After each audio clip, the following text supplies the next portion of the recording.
The Pickleball Show is brought to you by PBX Club. PBX stands for Pickleball Excellence. Join today and get the latest pickleball tips and strategies, news and opinion. Save money on paddles and other equipment with coupon codes to online pickleball retailers. Get travel discounts to tournaments and a whole lot more. How much does it cost to become a PBX Club member? Well, it's free. Just go to freepbxclub.com. That's freepbxclub.com. There's even a link in the show notes for this episode. freepbxclub.com. PBX Pickleball Excellence. Join the club. It's free. This is Deb Harrison of picklepongdeb.com, and here's the host of the Pickleball Show, Chris Allen. Thank you, Deb, and welcome to the show dedicated to helping you play better pickleball while having even more fun and meeting new friends who share your passion for this great sport. My name is Chris Allen.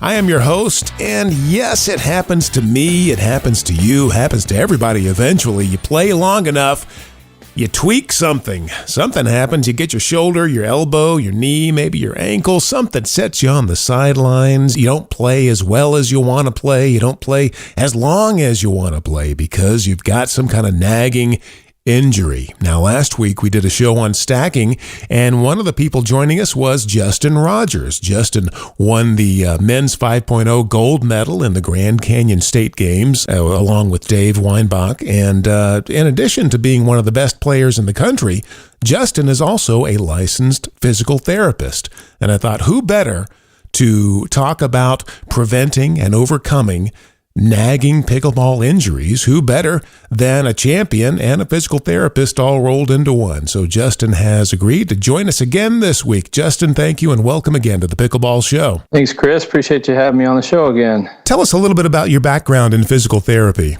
I've been a physical therapist for 18 years, studied in California, worked in outpatient clinics for about 8 years, and now I've been doing home physical therapy for about 10.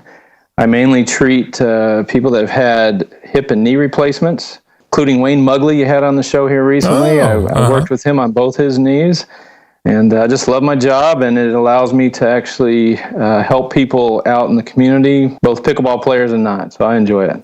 And we should say right at the top here that anything you hear Justin or I say is not to be construed as doctor's advice. Be sure and consult a physician. And Absolutely. Don't play pickleball without consulting a physician. Don't even get out of bed without consulting a physician. Right. I agree. I always have my recommendations and things that will probably or could help you, but you always want to check with your doctor based on your medical history and your current medications that you take, because there could be interactions. And I've enjoyed several of the articles that you've done on Jennifer LaCour's blog at allpickleball.com. Those have been very, very informative. One of my favorite ones is the world's best ice pack. Yes, I've been tweaking that recipe for quite a while now. My patients come out with these Mickey Mouse ice packs, and they don't help at all. So when I first started doing the home therapy, I said, there's got to be a better way to doing this. And I knew alcohol kept water from freezing up. I just wasn't sure what percentages. So yeah, if you go onto her blog, it's got it listed in there. Basically, you can go 3-to-1, 3 parts water, 1 part 70% rubbing alcohol, and it doesn't matter what size you have. We use a gallon bag and do 4.5 to 1.5, right around there. But yeah, after injuries, the best thing you can do is to ice a joint or a muscle or a tendon to keep it from inflaming and getting worse. So yeah, thanks for mentioning that article. Yeah, I went to it the other day because it was funny when we scheduled the interview and we were going to talk about this topic, and I thought, well, this will be fun and interesting, but I count myself lucky, and knock on wood, I haven't had any injuries personally from playing pickleball. And then just the other day, I tried out a new paddle, and there was just something about the paddle that after a couple hours of playing with it, my arm just it hurt something fierce in a few different spots. And I thought, is this tennis elbow? Is this what happens when people talk? Because I never had to deal with it. And I went on and looked at pictures. I Googled it, and it's like, oh, sure enough, there's the spot, and that's where it hurts. And I thought, boy, this is going to be fortuitous that I've got Justin already scheduled to talk with here. Is that the most common injury that you see in pickleball? Is the old tennis elbow flaring up?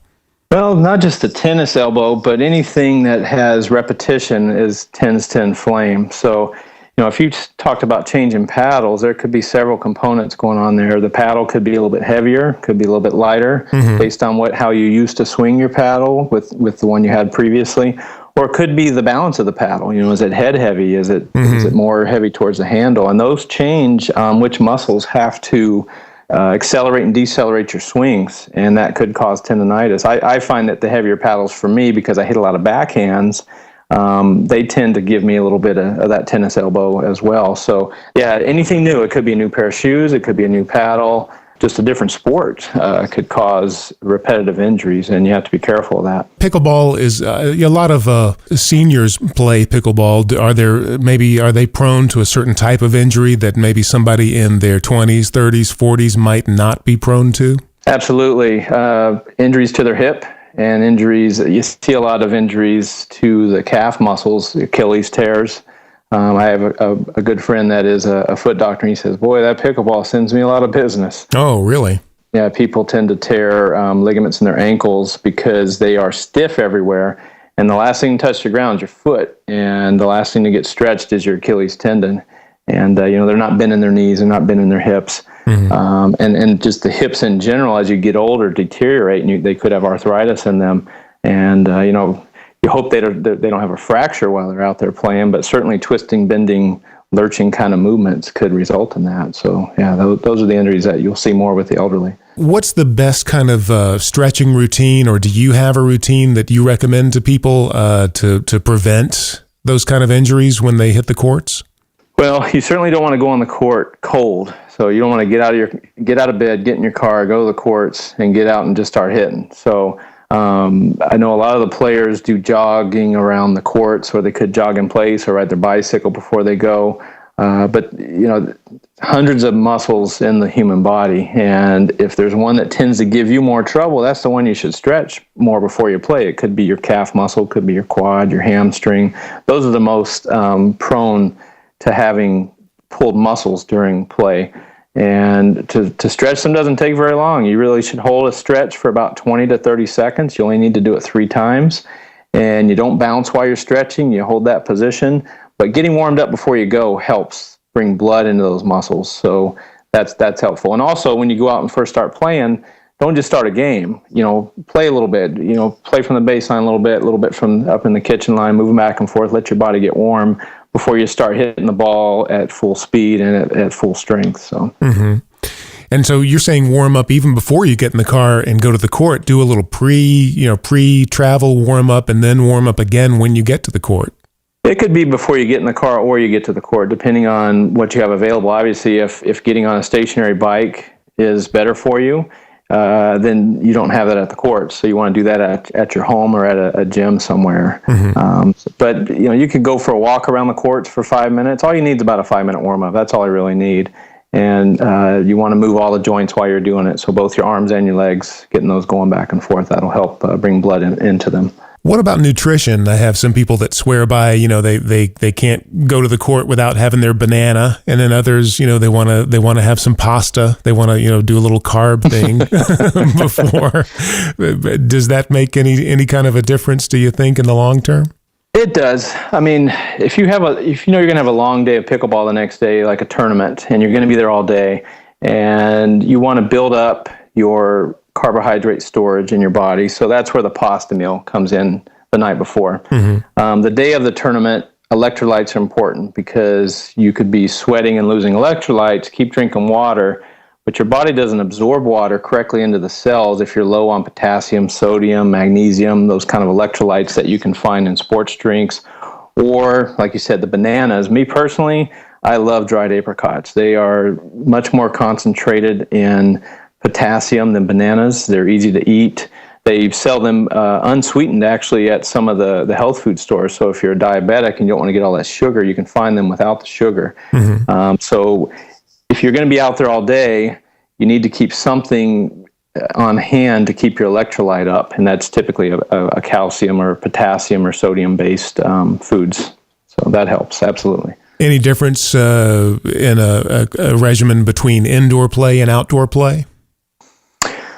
I don't think that makes a whole lot of difference except for the temperature. If it's hotter outdoors and you tend to sweat more, obviously you need to continue to stay hydrated better. And also, don't drink sodas when you're going out there to play, or have your cup of coffee or heavily caffeinated tea in the morning, because those have caffeine in them, which serve as a diuretic, which will make you also not absorb water, and it'll make you cramp up. So I always tell people, avoid those the night before and the morning of if you tend to cramp up, and the cramps will go away.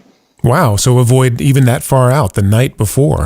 Yep, absolutely. I remember I was in California for a tournament a couple years ago, and ill to the whole thing at that point in time. And I had a couple Dr. Peppers the night before, and I cramped up most of that next day, and I just couldn't put a finger on it until a couple weeks later. I had another Dr. Pepper the morning of a tournament. I said, this is going to get me all hyped up, give me some energy. And I cramped up that day, and I had to go backtrack and say, what in the world's going on here? And I tied it to Dr. Pepper, so it has a lot of caffeine. So I didn't drink any for the next couple tournaments, didn't cramp at all. So wow. Yeah, it's a big impact. And you think, I heard that he's not a real doctor. So, Dr. Pepper, you think you could trust a doctor, but not that one. Him. I don't know. He sure got a good drink, though. Oh, yeah. Yeah, that's for sure. Sometimes I remember when if you tweak your ankle a little bit, if you keep on playing, it seems like you're okay. But if you sit down, that's when it starts to swell up, and that's when it seems like, now I can't play. Right. Is there a reason for that? Well, it's usually a bad idea. When you've injured a body part, you need to go back to the old recipe of Price. You protect it, you rest it, you ice it, you compress it, and you elevate it. That's the acronym Price. So continuing to play on it's not good. But if you're in a tournament and you don't want to let your partner down, cinch up the laces, put an ankle brace on, and the more you can keep moving, that is true, the less it'll swell up. Because once you stop moving, the body will react to the inflammation a little bit more. And once it gets swollen, then the body has less likelihood of functioning properly again. Mm-hmm. So, if you're out there practicing or just playing practice games and you get an injury that causes you to continue to limp, you really should stop and go home and ice it so that you don't intensify the problem. My old adage with how much you should play and to prevent injuries is always a 3 2s, TOOS. You don't want to play too hard for too long for too many days in a row. So you can do a combination of those, but if you're out there every single day playing for 4 to 5 hours and you're playing as hard as you can and you're doing it 7 days a week, you're going to have an injury. It's just a matter of time. So I always recommend people to pace themselves. And if you have to play that hard, that's just how your personality is. You really should limit your play to a couple hours. Mm-hmm. And to be even smarter, you should play every other day to give your body some recovery time, because we're all prone to have something get tweaked or pulled, and muscles tend to fatigue when they're pushed to their limits, and they do need recovery time. So now, one of the things that people have told me that is their biggest frustration when it comes tournament time is that normally they're playing, and yeah, they're maybe they're sitting out a game here and there, but then when it's tournament day, it's hurry up and wait. It's play hard, play harder than you've ever than you've played in a while, and then boom, then you're done. And then you're sitting, and then now you're back up. It's you're either at 0 or you're at 10. Is there a better strategy or a different strategy you need to employ when it's tournament day, as opposed to just when you're going out on the courts and playing, in a pickup game where you're pretty much playing evenly the whole day? Absolutely. You don't want to finish a match that you've just played really hard. Say it took anywhere from a half an hour to an hour. Play the match and then go sit for an hour without doing anything. Your body will tend to stiffen up. So you're okay to go sit for a little while, but then you want to get up and walk around, do some of the stretches, and then go sit a little more and then get up. So you want to keep your body varied in its positions. You don't want to put it in just one position, because it will tend to stiffen up, and it's really hard for it to get going again. And that will make you more prone to injury as well. And again, you have to treat every match as if it's your first one of the day. So if you're going to play in 20 minutes or 30 minutes, because most of these tournaments have the boards that show you wait time or show that you're on deck. If you see that you're on deck and you're keeping an eye on it, you can go walk around the courts a little bit faster, get the blood flowing again. That way, again, you don't step out on the court cold and set yourself up for injuries. Now, one of the, I guess, the two most dreaded words, if you go to the doctor or go to a physical therapist and they say rotator cuff, right? You're like, oh no, because I don't know that much about it. Fortunately, I've never had one of those injuries, but it's not really gonna heal. It's not really gonna get better. Is that true?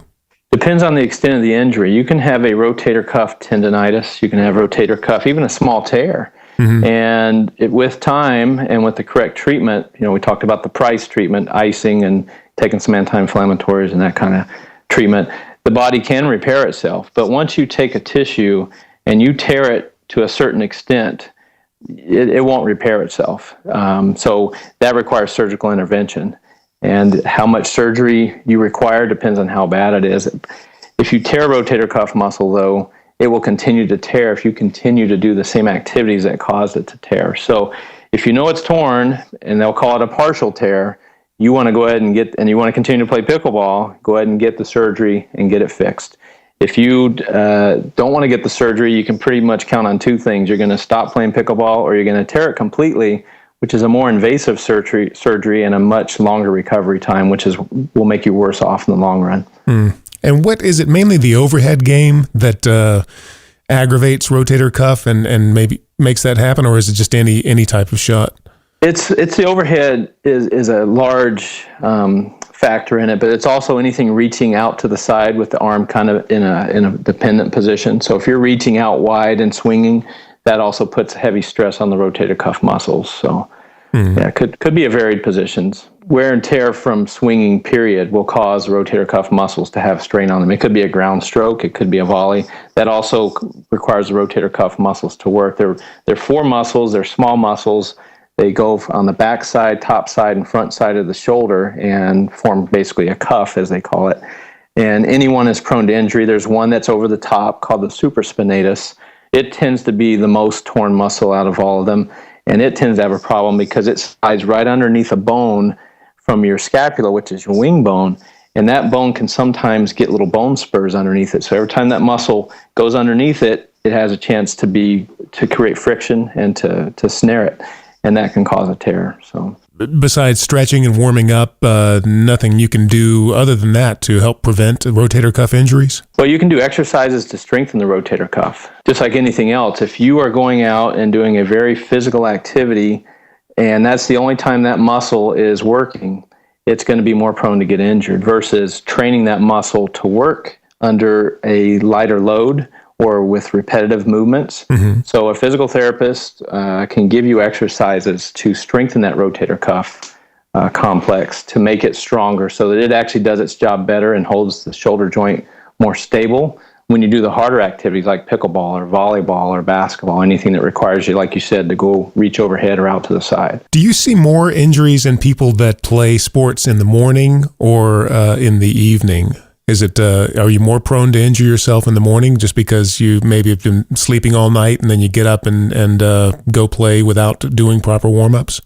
I think that it is probably even because as the day goes on, your body gets fatigued as well. So a lot of people will get off work and go immediately to the pickleball courts, and they haven't eaten, they haven't drank the right fluids, their body's already tired, and then they're asking it to perform. So I wouldn't say morning time would necessarily be the greater time to cause injury, but probably more people play in the morning. So that could be where you see more injuries just because there's a larger volume of people playing at that time. Mm-hmm. Okay. Yeah, I understand. We're talking with Justin Rodgers, physical therapist and 5-0 player, gold medalist in the Grand Canyon State Games this year, along with his partner, Dave Weinbach. So you guys already have some gold around your neck for 2015. What are you tuning up for the Nationals coming up? We are. We're going to play Nationals together, and we also have a couple other tournaments we're going to play together. Melba Bishop Tournament, which is the SoCal Classic, is coming up in June.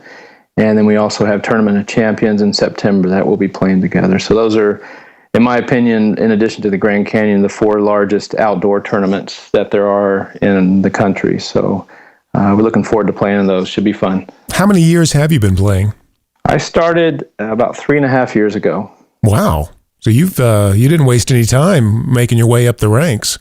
Well, I was able to play a lot of racket sports when I was younger. So I played tennis 4 years in high school. I played ping pong a little bit here and there. And I think a lot of my backhand shots come from playing ping pong for some reason. And those sports, I think, help create the swing motion that is very similar to pickleball. So if anyone's been playing those sports, they tend to pick up pickleball a little bit quicker, I think. Any non-medical, just pure strategy advice for the 3-0, the 3-5 players out there? Well, depends on what their goals are. If they're out there just to have fun, I tell them just keep having fun. Don't get so frustrated if you don't make the shots. It's all for fun. If they're trying to get better, my one word for this sport is patience. And we all could use a little more patience when we're playing out there. Every shot looks like a kill shot when you're 3-0, 4-0. And just learning which ones to hit hard and which ones just to get back makes a big difference on how well you can improve your game and the results of when you're playing. So yeah, that's part of my problem, because I hear the philosophy of just wait for the other team to make a mistake, but some days it seems like I'm waiting all day long and I'm the one making the mistakes. It's like, if I'm the weak link in this chain, and if somebody's gonna mess it up, it's gonna be me. Right. Well, it just takes a little bit of time and a little bit of practice, and like I said, if you're not worried about moving up into the high ranks of the tournament level and you just want to have fun, it's okay to not win and not to have perfect shots every time, but just go out there and have fun. Sounds good. Well, Justin, thank you so much for your time today, and we look forward to seeing more gold medal performances from you and your partner Dave, and look forward to playing healthier, more injury-free pickleball as a result of the good advice that you gave us today. So thank you for that. My pleasure, Chris. I hope it helps. Definitely check out the articles Justin has written on Jennifer LaCour's blog, allpickleball.com. We will link directly in the show notes to his World's Best Ice Pack article. That is one that has really been helpful, and I think you'll enjoy it. It really does work. It's a great recipe that he's concocted, where you get a Ziploc bag, you pour in some alcohol, you pour in the water, and it makes kind of a slushy consistency. The alcohol keeps it from turning into a block of ice, so it'll really conform to whatever body part you're holding against, your elbow, your knee, wherever, and leave it on there for about 20 minutes or so. And the good thing is, if the pain is still there after 20 minutes, you pop open the Ziploc bag, you pour in a little orange juice concentrate, and you've got, basically a big pitcher of screwdrivers right there. It's a two-pronged attack. You attack it from the outside, and then you attack that injury from the inside. No, I'm kidding, of course, about the orange juice. Use creamed coconut and make pina coladas instead. No, I'm really just kidding. Don't drink the world's best ice pack. Do not do that without consulting a physician first. Tournament update coming up next. The Pickleball Show is brought to you by PBX Club. PBX stands for Pickleball Excellence. Join today and get the latest pickleball tips and strategies, news and opinion. Save money on paddles and other equipment with coupon codes to online pickleball retailers. Get travel discounts to tournaments and a whole lot more. How much does it cost to become a PBX Club member? Well, it's free. Just go to freepbxclub.com. That's freepbxclub.com. There's even a link in the show notes for this episode. freepbxclub.com. PBX Pickleball Excellence. Join the club. It's free. You're back to the Pickleball Show and your host, Chris Allen. If you are even thinking about putting on a pickleball tournament, do not make another move until you consult with Greg Thompson and Melissa McCurley of pickleballtournaments.com. Greg's with us right now. How you doing today, Greg? Hey, I'm doing good, Chris. Thanks for the very kind introduction. We appreciate that. Oh, I've seen you guys in action, and you do not want to put on a pickleball tournament without having these guys looking out for you, because they're like the guardian angels of pickleball tournaments here. Yeah, well, thank you. And we absolutely love doing it. It's such a fun atmosphere, and we really enjoy just seeing the tournaments run smoothly and all the players having a great time, which that's what it's all about. Well, how's tournament scene looking this week? Tournament scene this week is looking strong. Pickleball is growing so rapidly, it's hard for us to even keep up with it, but this is what we got coming up this week. We'll start over in the Southwest with the Ruidoso Pickleball Championships. and it's at the White Mountain Tennis Complex in Ruidoso, New Mexico. And the final deadline for registration for that is May 29th. All right, we're going to swoosh on over to the Midwest, Mentor, Ohio, for the Madness in Mentor Skills Pickleball Tournament. This is being put on by Brian Murphy. The dates are June 13th through June 14th. So just a Saturday and Sunday tournament. Should be a lot of good fun out there in Mentor. The registration started for that February 9th, but you have until June 11th to register and get into this tournament. All right, sounds good. All right, so we're in the Pacific Northwest. The 2015 Oregon Senior Games at the Pine Nursery Park in Bend, Oregon. This is a great tournament. I hear people discuss this tournament all the time. Oregon is obviously beautiful, but this is a well-run tournament that it has a great reputation. People love the Oregon Senior Games.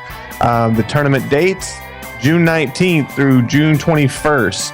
Registration started back in December of 14, but runs all the way through May 9th. So you still have plenty of time to get in there, but if you want to play, don't delay. There you go. Kevin E. Dugan is the tournament director.